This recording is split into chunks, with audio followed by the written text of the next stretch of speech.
shisha doni mali kɔnɔna la a feereli fo ka taa se a mini ma an ka jamana ɲɛmɔgɔw olu kɔni ye sɛbɛnbɔ ka yɛrɛ k'a fɔ ko fu sigilen filɛ ni ye o bɛɛ kɔni danna an ni an balimakɛ Elbechir Thiam don an bɛna kuma o ko kan.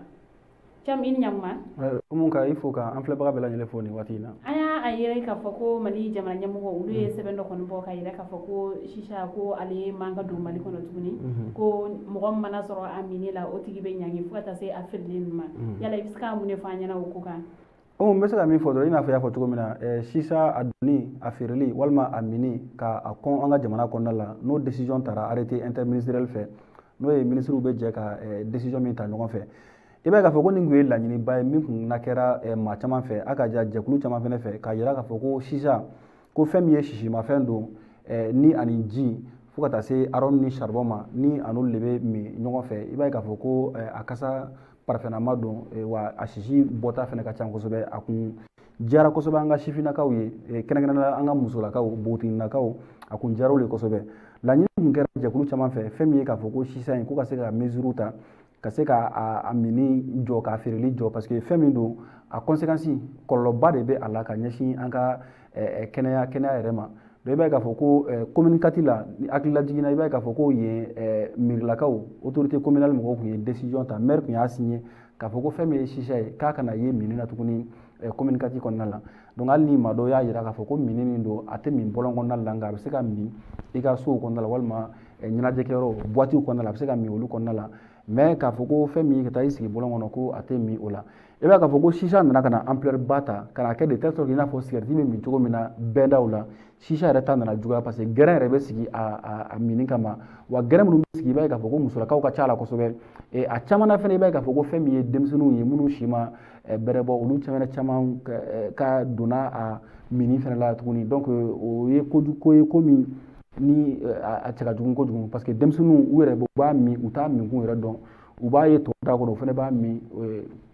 u t'a dɔn k'a fɔ ko kɔlɔlɔ min bɛ a la donc jamana ɲɛmɔgɔw ka nin décision min taara an b'a ye k'a fɔ ko bɔlɔlɔsiraw yɛrɛ fɛ a foli barika bonyana kosɛbɛ maa caman fɛ n bɛ se ka min fɔ a la o ye fɔlɔ.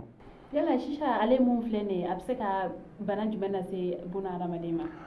Bana minnu kɔni bɛ se ka sɔrɔ shisha fɛ o i n'a fɔ bana kelen minnu bɛ se ka sɔrɔ sigarati nɔfɛ n'o o ye ninakililabanaw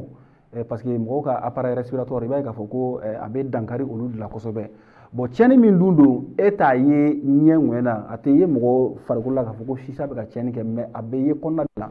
mais maa min b'a min n'a degun n'a tɔɔrɔ bɛ na parce que an yɛrɛ ye maa caman ka seereya sɔrɔ minnu tun ye a minibaga ŋanaw ye kosɛbɛ olu yɛrɛ y'u sen bɔ a min na parce que u yɛrɛ b'a ye k'a fɔ ko a sera degré dɔ la olu disi tun b'u dimi u fariw tun b'u dimi kunkolodimiw b'u minɛ insomnie b'u minɛ a bɛ ko caman lase u ma ainsi de suite la donc i bɛ k'a fɔ ko a kɔlɔlɔ ka bon parce que a kɛra cogo o cogo sisimafɛn de don i b'a sama de ka taa i kɔnɔ bon an ka appareil respiratoire filɛ nin ye fɛn dɔw bɛ yen nɔ ani olu tɛ se ka a tɛ se ka olu supporter cogoya si la kɔlɔlɔ kelen min bɛ sigarati nɔfɛ an bɛ se k'a fɔ ko shisha yɛrɛ ta maa caman ka kuma la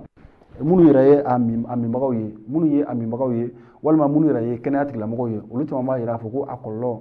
maaw bɛ sigarati ta de dɔn ko mais ko shisha ta o ka jugu ka tɛmɛ sigarati ta kan n'an dun ye a jateminɛ an bɛ kodɔnna dɔ ka kuma fɔ o b'i kanto k'a fɔ ko produit min bɛ sigarati mèche kelen na ko o produit o fanga ka bon ka tɛmɛ laboratoire laboratoire kunturu kelen produit fɛnɛ kan donc i b'a ye k'a fɔ ko n'o fɔra sigarati ta la imagine shisha ta bɛna kɛ cogo min na parce que shisha samako kelen na i bɛ sisi min bɔ a la n'i y'a ye i yɛrɛ ɲɛ la i b'a ye k'a fɔ k'a sisi kelen a fanga bɛ se ka bonya ka tɛmɛ sigarati mèche kelen ka mumɛ bɛɛ mini kan donc a kɔlɔlɔ ka bon kosɛbɛ an ka kɛnɛya. Ladilikan jumɛn b'i bolo ka ɲɛsin an ka sifinnakaw ma kɛrɛnkɛrɛnnenya la denmisɛnninw walasa hakilina min talen filɛ nin ye u bɛ se k'a labato. N bɛ se ka ladilikan min kɛ fɔlɔ o de ye a fɔlɔ o de ye a tabagaw fɛ minnu ye décision in ta ni o ye an ka ministre minnu fara ɲɔgɔn kan ka décision in ta n'o ministre ni o décision bɛ service dɔw impliqué a kɛlɛli la i n'a fɔ an ka service de répression kiiri tigilamɔgɔw bɛ o la lakana tigilamɔgɔw bɛ o la polisi fara a gendarme kan donc o de ye de veiller au strict respect de la chose parce que chaque fois an b'a ye k'a fɔ ko jamana kɔnɔna la n'a fɔra ko fɛn dɔ kɔnna o bɛ kɛ warisɔrɔ sira de ye maa dɔw bolo k'i y'a la ka wari minɛ la ka tila ka i bila i ka continuer a fɛ donc u kana a kɛ ten cogo u ka décision ta décision min ka se ka lawaleya fɛnɛ pour que an ka kɛnɛya bɛ se ka sabati bon minnu ye shisha minbagaw ye k'a yir'u la dɔrɔn k'a fɔ ko décision in ta kun a ka ɲi olu yɛrɛ de ma parce que adamaden yɛrɛ jamanakɔnɔden i yɛrɛ ka lafiya n'i ka kɛnɛya kama jamana ɲɛmɔgɔw bɛ décision dɔw ta a décision a man di ye nka a ka ɲi i ma donc u k'a faamuya ka taa ni o sira ye madala la Umu ni mɔgɔ bɛ na mankan caya nin ko in na hali n'a y'a sɔrɔ a kɔni bɛ kɛ i n'a fɔ ɲɛnaminimafɛn tɔw bɛ min cogo min na maaw bɛna to k'u dogo k'a min désormais nka ma da la k'a fɔ ko décision in tali fana bɛna kɛ sababu ye mɔgɔ caman k'a jɔ un coup la nka maaw n'a continuer ka u dogo ka don n'a ye k'u dogo k'a feere k'u dogo k'a min fɛnɛ a kɛra cogo cogo la kɔni décision an bɛ se k'a fɔ ko tare don parce que n'a la matarafala a ɲɛ ma a bɛ se ka kɛ sababu ye k'an ka siniɲɛsigi lakana n'o ye jamana denmisɛnninw ye a kɛtɔ bɛ kuma la sɔli ala mamadu an balimaw ni ne ye an ka baro kuncɛlen bi aw k'an bɛn an ɲɔgɔn